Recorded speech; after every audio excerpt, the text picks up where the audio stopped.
Сәкен Жүнісов. Заманай мен Аманай. 13 бөлім. Бірақ не керек бәрі кеш. Үлкен қателік өтті. Бәрінен де бүкіл ерлердің ортасындағы жалғыз әйел жынысты Балзияны айтсайшы. Атымтайдың қол-аяғын матап, миын шағып қинайтын да осы Балзия. Тап жауларына деген қаталдығымен есімі елге жайылып, осы төңіректегі ауылдар мен бұрынғы қазақ-орыс станцияларының тұрғындарына дейін Атымтай десе сілтідей тынып бет қаратпайтын қаһарынан ғана емес, сырттай атынан да үркіп, ығып жүретін өрттей жанған қайраттық қайсар жігіт қазір амалсыз жуасып қажып тұр. Кеше ғана әкесін өлтіріп, бүгін қызын өлтіру аяусыздық жол емес пе? Оның үстіне Балзия қалыңдығы. Бүгін ашумен кетіп бара жатса, ертең қайта оралмасына кім кепіл? Бәрінен де іштегі нәрестен айтсайшы. Ертең дүниеге іңгәлап келер бейгүнә сәбидің не жазығы бар? Қаңғып келген оқтан ұшып өлсе, анасы небір тұтқиылдан апатқа ұшыраса, туысы көзіне жас алып, жатадан мүсіркеп қана қояр еді. Ажалға ара тұра алмасын білген пенде қайғы жұтып, егілгеннен басқа не шара, не айла жасасын. Ал көре тұра өз баласын өзі тұншықтырып өлтіру, бұл жауыздық жолы емес пе? Қазір бетпе-бет келген екі жақтың да алдында тұрған Атымтай мен Балзия. Не Балзия Атымтайды, не Атымтай Балзияны жардан құлатып алға жылжу керек. Қашан құздан өзі ұшқанша арттағыларға жол салып алға ұмтыла беру, тек ұмтыла беру. Осы фәни жалғанда бұдан асқан қыл көпір ай болмас. Бұл да ер басына тұтқиылдан төнген зауал шығар. Атқа бір жамбастай отырып артына бұрылған Атымтай бағанадан бері алдағылардың сөзін тым-тырыс тыңдап, амалсыздан дағдарған Протазановқа: «Николай Васильевич», деді баяу ғана. Бұдан әрі көмейіне тірелген сөзді айта алмай бөгеле берді. Оның көмейіндегі енді не істейміз деген сұрақты Протазанов айтпай-ақ түсініп отыр. Бұрын жұмыс бабында талай тұйыққа тірелгенде көп қиналмай-ақ кесімді сөзін кесіп айта білетін, талай шиенінің түйінін шешіп кететін алғыр басшының тап қазір мына нағыз тығырыққа тірелған. Бұдан шығар жол таба алмай, амалы құрып, шын қысылғанын сезіп отыр.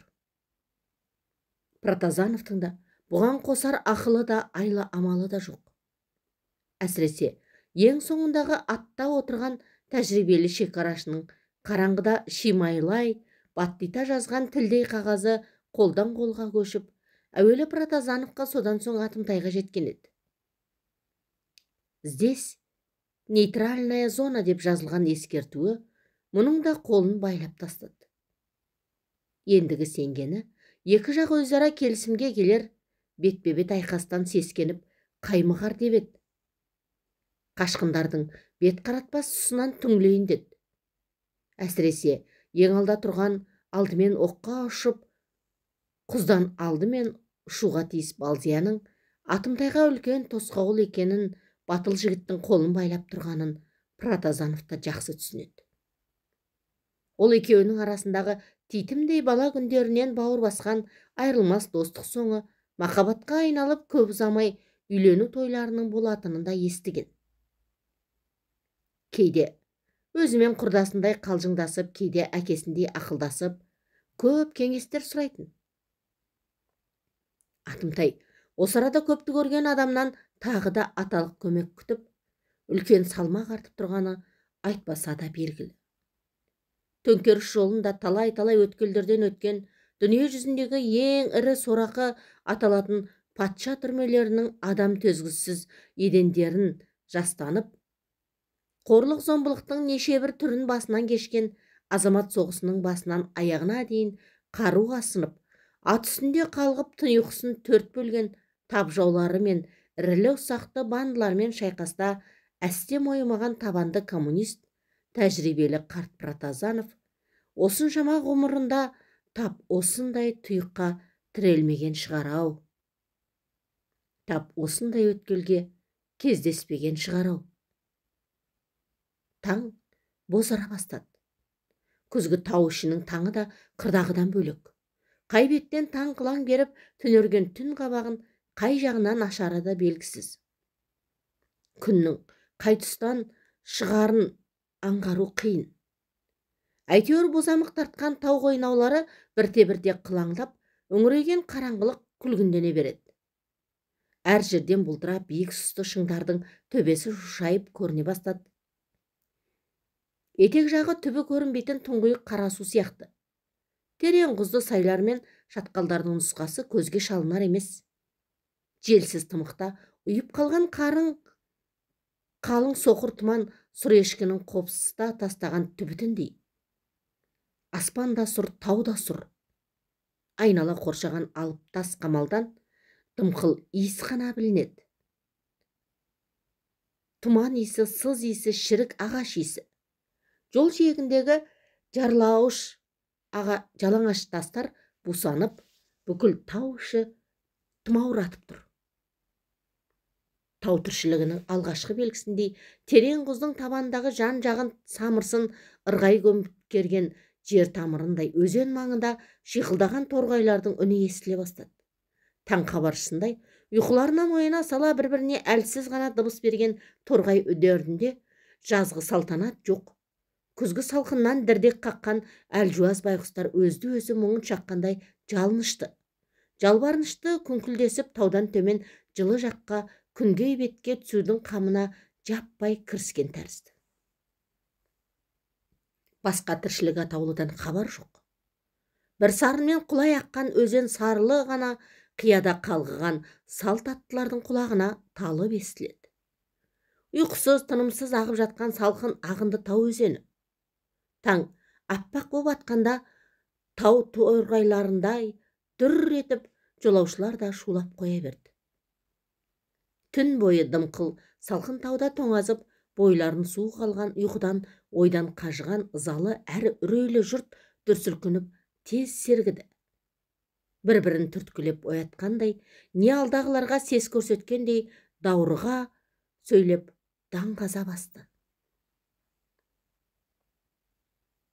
Енді не тұрыс? Жеттен тұрсымыз.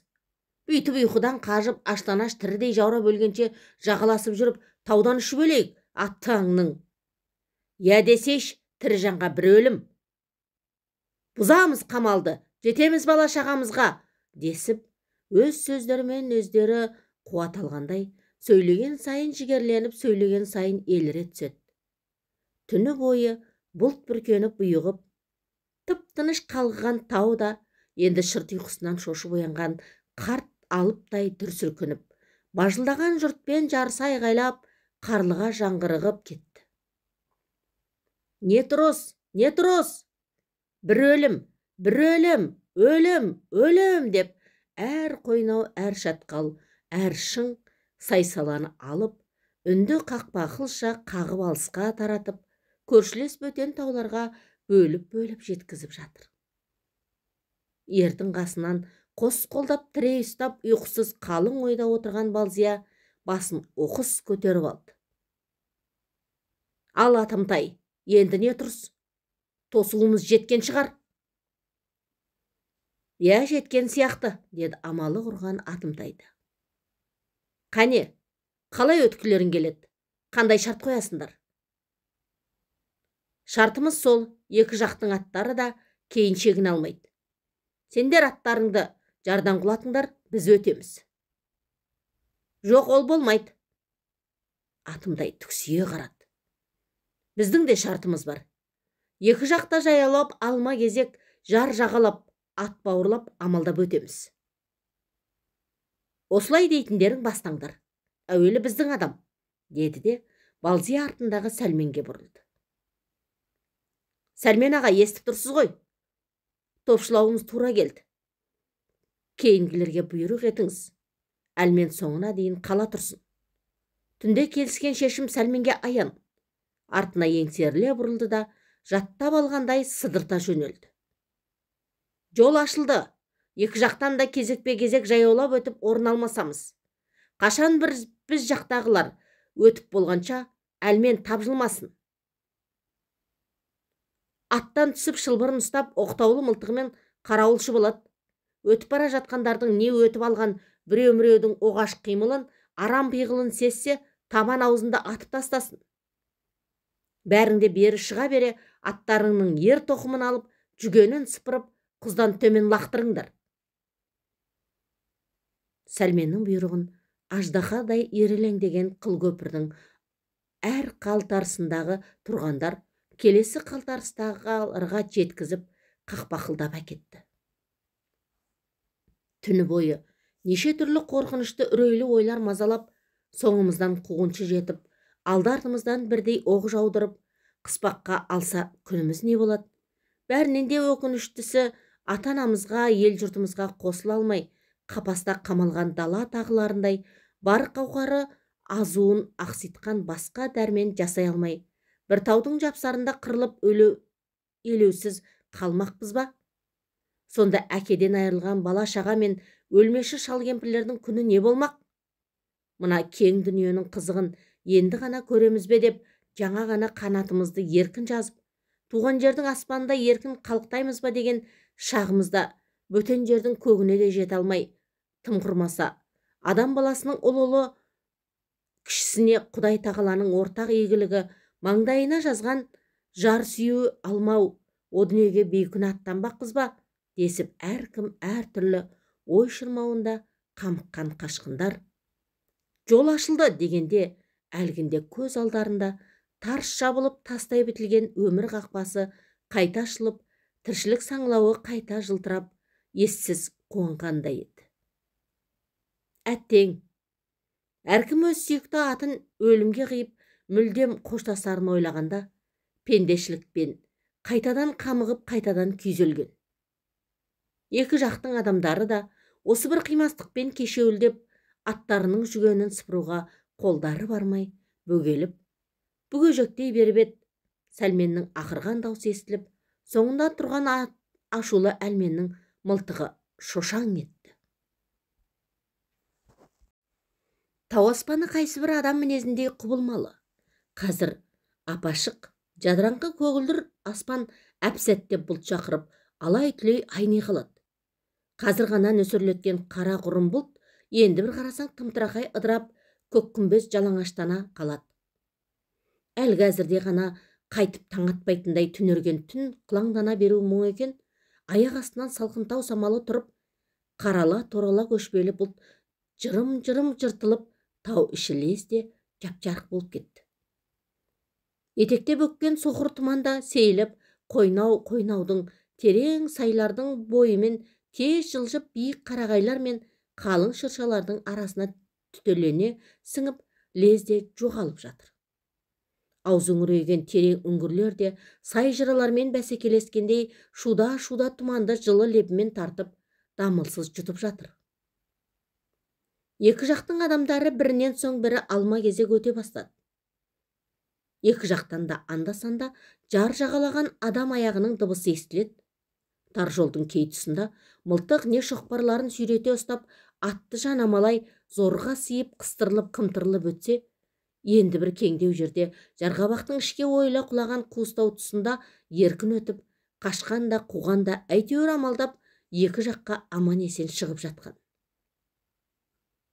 Қашан арттағылар азайып, өз кезегін күткен алдыңғы топқа бұл әрекеттің ұзақ көрінгені сонша, тіпті мұның аяғы бітпейтіндей өтетін адам таусылмайтындай шыдамсызданып зорға отыр. Ер тоқымсыз, жүгенсіз бос қалған қайсыбір аттар да тықыршып, қай жерден саңылау тауып, мына азаптан құтылып, тау бөктеріне еркін азат жайылғанша асық. Екі жақтан бес-бестен адам өткен соң, жол бұрынғыдан да тарылып, қиындай түсті. Жолды тарылтқан түнде шелектеп құйған қара жауынды нөсерден кейінгі жүргіншілердің аяқ ізі. Жер бауырындағы су сіңген қызғылт сары топырақ жар жағалаған шарасыз жолаушылардың етіктеріне жабысып, илене бастады. Иленген сайын қою саз балшық жылбысқы тартып сұйылып, тайтұяқтанып нағыз тайғанаққа айнала берді. атымтай өткендерді үнсіз санап отыр. Қашқындардан 10, өз жағынан 10 адам өтті. Жауыннан езілген жарды иықтарымен де жонымен де сүйкеп сазға малтыққан тұла бойы батпақ жүрістері баяу, қимылдары енжар адамдардың мына ұсқындары қандай жадау. Үйлерінен астынан су шыққандай үдере көшіп, қайсыбірі неге осыншама азап тартып босып бара жатқанын да білмейді-ау. Алдарынан жерұйық күтіп тұрғандай, жаңа бір тыныш шырақат тіршілік дайын тұрғандай, сағымдай бұлдыраған үлкен бір үмітпен ауып бара жатқан, көзі көрмесе де, құлағы естігенге сенгіш қараңғы жандар-ай. Түні бойы ат белінде ұйқысыз қажыған, үреймен жосыған босқындардың кірпігілмеген қызарған көздерінде қазір ашу мен ашыну белгісі бар. Жастайынан қатар өскен кейбір құрбылар бүгінде өздерінің қас дұшпанына айналған ызбарлы атымтайға әрі жасқана, әрі жазғыра қарап, үнсіз тістеніп өтіп жатыр. Ашулы, ащы сөз айтуға батылар жетпейді. Жүздерінде бәрібір бөгей алмадың, тоқтата алмадың, әліңде айлаңда жетпеді деген мұқату да бар. 11-ші адамның кезегі келгенде арттан шу шықты. Самбырлаған боқты қаралас бірнеше адамның ашулы дауыстары көтеріле бере пышақ кескендей тым-тырыс тына қалды.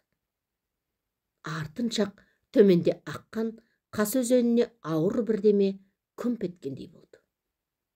Орта тұстағының бәрі елең етіп құлақ түргенмен таудан тас құлады ма, адам ба, ол арасынан айыра алмады. Әлден уақытта барып тағы да жанжалдасқан адамдардың үндері естіліп, жар жағалаған екі адамның нұсқасы көрінді. Алдына ер-тоқым өңгерген қалың күпілі қорбаңдаған жігіт қайта-қайта ат бауырына тайып жығылып, аяғын зорға алып келеді. Жер жебіріне жете балағаттап желкелегендей итеріп, өкшелеген жігіт соңында. Бұлар жақындап, өзімен қатарласа бергенде сәлмен ақырып тоқтатып алды. Не болды сендерге? Не жетпей келеді? Сәлмен аға, мына жексұрынның кесірінен құлақ асқадан айырылдым. Құздан ұшып кетті, қайран құлақ асқа, деп Айдарбек сөзінің соңында көзіне жас оралып, қара мұрты дірілдеп кетті. Жарайды, бастан құлақ садақа. Бәрібір ит жемеде қалатын аттың несін уайымдайсың? Ал сен Жамантай, мынауың не? Ертоқым. Көріп тұрмын ертоқым екен. Таста салақтатпай. Жоқ, тастамайым. Өзім алып өтем, өзім көтерем. Жамантайдың көзі Сәлменге қарай шатынай қарады. Бұл жаманның дүние қозына не бересің? Сәлмен аға, атып таста, әкесіне өзім берем жауабын. Балсия Жамантайға жеркене қарап жирене сөйледі. Жамантайдың жүзі әп сәтте әлем тапырық өзгеріп, беті бүлкілдеп кемсең қақты. Ағатай, Четатадан бері келе жатқан қасиетті ертоқым, малымыздың құты ет, алып өтейінші, деп жаңа қылт етіп шыққан күнге шағылысқан күміс ерді біреу тартып алатындай бауырына басып, жалбарынып, Балзия мен Сәлменге алма кезек жаутаң-жаутаң кетеді. Четатаңның қай дүниесін түгелдей арқалап өтпексің? Қалған жоқ па көбі? Тастағане, лақтыр!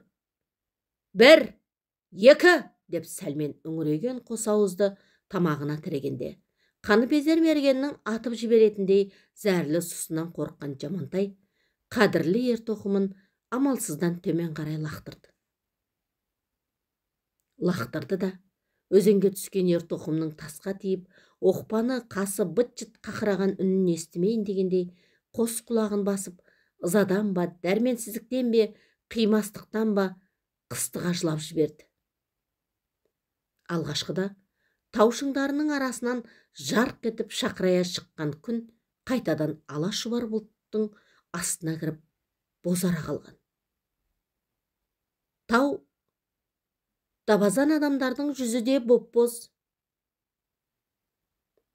Үстіне жауын сорғалап желке тұсына түйген қара шашын бойлай аққан су мойнынан ішке құйылып, таңның ызғарлы суығынан тұла бойы қалтыраған Балзияның қазіргі түрі қанша сездірмейін дегенмен сырт көзге аяныштақ. Неше күн ат үстінде жүріп, аң қуып, қызықпен өткізген күндер мен түндерде бір қажымай, жақпар тастарға өрмелеп, жықпыл жыралармен жая өрлегенде, әкесі мен Атымтайдан қалыспайтын ер мінезді Балзияның екі көзі ұясына терең батып, шүңірейіп, терісі жұқа кең маңдайына түскен қылдай әжім талшықтары бір түнде сүйегіне жеткендей тілімдене қалыпты. Қанша дегенмен әйел зат емес пе? Басқа ауыртпалықты былай қойғанда, түн қатып, тау өрлеп, үрдіс жүру жүкті адамға тумысында алғаш рет аяқ ауырлаған жас келіншекке оңай ма? Осы жүрістің, осы қиындықтың бар зардабын іштегі нәресте тартпаса игеді. Осы ойдың тұсында қастарынан өте берген орыс жігітінің қужапырақтай ащы зілдей ауыр сөзі Атымтайға одан сайын аяныш туғызды. Бұл баяғы диірменші Ефим Жарковтың ұлы Атымтай Балзиялармен Құлынтайдай тебісіп өскен бір мектепте оқыған құрбылары Тікенек Саша еді. Бұлардың бірін-бірі көріспегендеріне талай аумал төкпелі жылдар өткен екен-ау. Енді міне, безбеннің екі басында екі елдің ортасындағы жол айырдығы қылкөпірде кестесіп тұрғандары мынау. Қазір шекарадағы шағын заставада қызмет ететін, үстіне әскери киім, беті қорғанның жұмыртқасындай шұп-шұбар, шашы өрттей қызыл Александр Жарков Балзияға тұздай көзімен әрі жақтырмай, әрі кінәлай қарап, сәл бөгелді. Эх, Балзия, Балзия, қайда қашып бара жатырсың? Ұят емес пе? Қасқырдың бөлтірігі орманға қарап ұлиды. Сен қасқырдың бөлтірігі екенсің. Әттең бұрын білсем еді. Бар, ол жаққа барған соң да жағың сенбей зарлап ұлырсың. Жоқ, қыңсылайсың, бірақ сенің қыңсылағаныңды ешкім естімейді. Қыңсылап өлесің, қаншық. Әдейі бөліп тістен айтқан сөз қанша удай ащы болса да, Балзия ләм деп сөз қайырмады. Алыста мұнартқан шыңдардың басына үнсіз меңірейіп, көзі жаси қалды. Қаншық деген сөзі сорақы сөзді бірінші естуі. Жетті, Жарков, тезірек өт, деп Атымтай қысқа әмір етіп еді шекарашы жігіт. Бұл не? Елін тастап жауығып бара жатқан адамды қорғаштау ма? Дегендей, Атымтайға оқты көзін бір қадады да, бірдеме деуге оқтала түсіп, батылы жетпегендей жағы бір бүлк етіп, алға оза берді. Егер ел ішіндегі араларының түзу кезінде біреу Балзияға осылай тіл тигізсе, Атымтай оның қолында өлер еді. Екі жақтың адамдары да алма кезек өтіп жатыр. Сүрініп, қабынып өтіп жатыр. Атымтай жаңағы Жарковтың аяусыз айтқан ащы сөзінен, өзінің Балзиясына тіл тигізе айтқан ауыр сөзінен белі қайысқандай, екі иіні салбырап терең ойда үнсіз отырып қалған. Кеше ғана әкесі оққа ұшқан қаралы жанға көңіл айту орнына, кеше ғана аяулы әкесін жерлеген көңілі жадау, жүрегі жамау адамды одан сайын жерлеп кетті. Тым кіжінбей сөйлесе де болатын еді ғой. Бала кезде бірге өскен құрбы емес пе еді? Жоқ, қазір бұлар тату құрбылар емес, тап жау. Жарков осы тұрғыдан қараса керек. Атымтай Жарковты жазғыра да алмай, әлгі сөзін құптай да алмай тұрғанда, жар жағалап тағы бір қашқынды көзі шалып, бойын тіктей қойды. Дем арасында ұйқысы шайдай ашылғандай көзі шарасынан шығып, қолын кабураға апара берді. Енді Жарковтан бетер зығырданы қайнап, тұла бойы ашудан қалтырап кетті. Қалың күпісінің бұл өңірімен бетін көлегейлеп, жарға жабысып бұқпантайлап өте берген адамға Атымтай ақырып қалды. Тоқта, Сұмырай! Шаңқ еткен ащы дауыстан елең етіп бастарын оқыс көтерген аттар да, құлақтарын қайшылап, қайсы бірі қысқа ғана оқыранып, енді бірі ішін тартты. Күпімен бетін қаншама бүркеп, қанша жасырынып, жылыстағанмен, теріс қаратып қойған адамды желкесінен ақ айыратын Атымтай мына қашқынды жазбай таныған. Бұл есет еді. Кеше өдіре көшкен иесіз ауылдың үстінен шыққанда бұлардың ең алдымен іздегендері де есет болатын. Бір түнде ауған ауылдың ашулы, ашынған адамдары есеттің ел жағдайын жеткізіп жүретін жансыз екенін сезіп қалып, өлтіріп кетті ме деп күдіктенген. Бірақ оның үйіне жеткенде Атымтай бірден секем алып, жүрегі мұздап қоя берген. Кіші тоқалмен тұратын Пірімбайдың ағаш үйі қысқы еттігіне дейін жылан жалағандай. Ауыз үйдегі қазандық ішінен ата шығып, бұрышқа тығылып, әлденеге шағынғандай бүрісіп, қорқып үрейлі мияулаған ала мысықтан бөтен тірі мақұлық жоқ.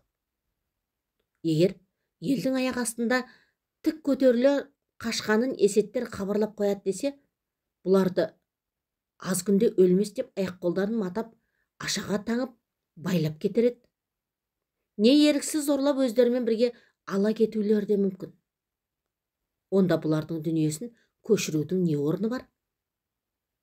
Ол қисынсыз. Құйрығында шаласы бар әккі жырынды есет кеңес өкіметінің әділ сотына түсерін сезіп, байлармен бірге қашқан екен. Осылай топшылаған Атымтай бұл ойын ешкімге айтқан жоқ еді. Кейін ашылар деген.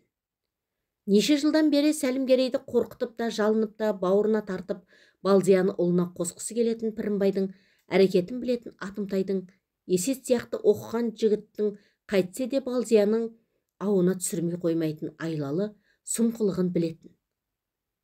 Атымтайдың жүрегі біреу үйіне сұғып алғандай шым етіп, қызғаныштан жарылып кетердей болған.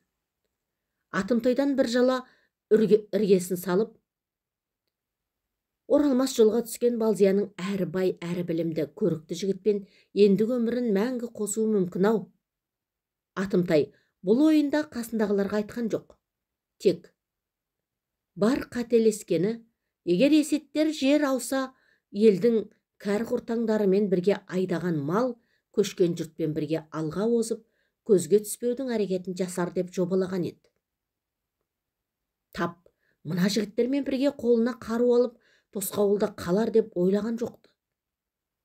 Кеше ғана бұларға қызмет етіп, ел арасындағы кеңес өкіметіне сенімсіз деген қара жүрек жаулардың қайсыбір әрекеттерін, кәмпеске уақытында ауыл ішінде тау арасында жасырып қалған байлардың басы артық малдарын, шекарадан өтпекші болып дайындалып жүрген іргелес ауылдардың жуандарын шетінен тізімге тіркеп, талай мәліметтерді жеткізіп тұратын жансыз есеттің енді бой тасалап қашып бара жатқаны Атымтайдың жанына қатты тиді. Алтатарын қалай суырып алғанын да ашу үстінде байқамай қалды. Есет бірақ бұған ұққан жоқ. Алда тұрған Атымтайлар екенін білген ол, тап осы араға жеткенше неше түрлі айла амалды алдын ала ойлап келе жатқан, бетіндегі бүркеуін сәл саңлаулап, Балзиядан жасырынып, Атымтайға көзін қысты. Мұнысы, мен сендерге қызмет істемекпін. Қашқындардың арасында әдейіге әтіп барамын деген белгі еді. Осы белгіден соң күпіден басын шығарып, беті бүлк етпестен Атымтайға ежірейе қарады. Қарады да мырс етіп күлді. Ренжіме Атымтай, екеуміздің жолымыз айырылысатын күн туды. Енді көпке дейін көріспейтін шығармыз, қош бол, деп екі-үшті сөйлеп, алға оза берген. Мұнысы, қашқындар сезбесін әдейі айтып тұрмын деген қулығы еді. Бірақ бұл қулығы іске аспады. Бұған мұндай жасырын бұйрық берілмегенін білетін Атымтай, берілген күнде босқындардың қайда барып қоныстарын, олардың кімдер екенін хабарлаудың енді түкке керегі жоқ екенін, мына залымның істеп тұрған бұл соңғы айласы екенін сезген Атымтай, сол жақ үзеңгіден босатқан аяғын жарға тірей қойды. Жоқ, сен кері қайт. Сенің талай жылғы еңбектерің үшін есеп айырысуымыз керек. Мен есеп айырысып болғам. Ендігі жерде өз есебім өзіме жетеді, деп есет Атымтайдың ұзын сирағын кеудесімен кимелей алға ұмтылды. Бұл екеуінің сөздерінің аңдысын аңдып үнсіз от бақылаған Балзия, Атымтай, жібер есетті. Саған 100 кісі өтті не, 1 кісі өтті не, деді жайбарақат. Бұл сұмырай маған өте қажет. Мұндай сатқындар 100 кісіден де қауіпті. Балзия, сенің мұнда жұмысың болмасын. Бұл біздің адам. Жоқ, Атымтай, ол сендерге адам болудан кеткелі қашан. Ол енді біздің адам. Менің адамым. Ендігі есеп біздің арамызда болады, деді Балзия. Атымтайдың есеп айырамыз деген сөзіне жауап бергендей. Жалғасы бар. Оқыған Гаухар Пердеқұлқызы.